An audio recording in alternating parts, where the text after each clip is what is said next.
Antonine plague, जिसे plague of gallon भी कहा जाता है, मार्कस ऑरेलियस एंटोनिनस के समय यह पूरे रोमन एम्पायर में फैल चुकी थी।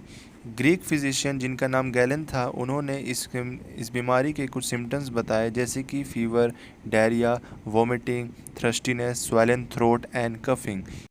और इस महामारी ने 50 लाख लोगों की जान ले ली थी।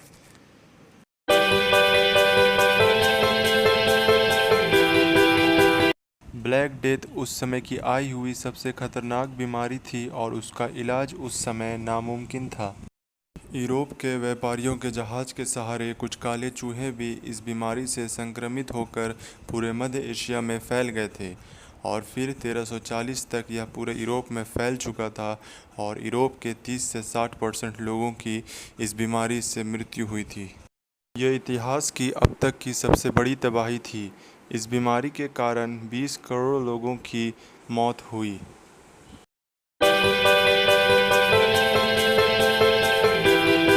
सभी कोलेरा के आंकड़ों को देखा जाए तो सबसे ज़्यादा मौत थर्ड कोलेरा से हुई है। ये बीमारी पहले इंडिया में फैली, फिर धीरे धीरे करके ये महामारी में तब्दील हो गई। इस बीमारी ने 10 लाख से भी ज़्यादा लोगों की जान ली। ब्रिटिश फिजिशियन जॉन स्नो ने बताया, यह बीमारी गंदे पानी की वजह से फैल रही है। फिर लोगों ने गंदे पानी का इस्तेमाल करना कम कर दिया और फिर धीरे धीरे यह बीमारी कम होने लगी।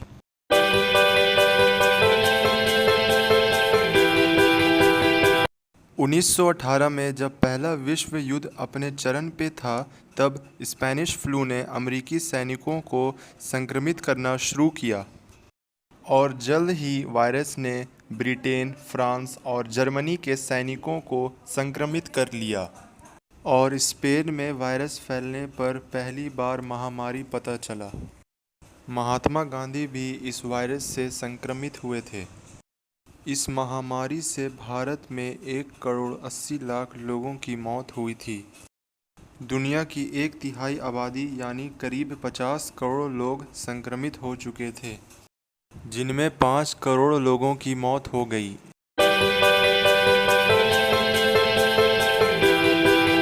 साल 1976 में इसकी शुरुआत अफ्रीकी देश कॉन्गो से हुई थी। बाद में यह पूरी दुनिया में फैल गया। साल 2005 से 2012 के दौरान इसका प्रभाव सबसे अधिक था। उस दौरान इस बीमारी ने 3 करोड़ 60 लाख से भी ज़्यादा लोगों की जान ली। बढ़ती जागरूकता और इलाज के विकास ने HIV को जड़ से ख़त्म तो नहीं किया, मगर इसके रोकथाम के कई इलाज तैयार कर लिए हैं।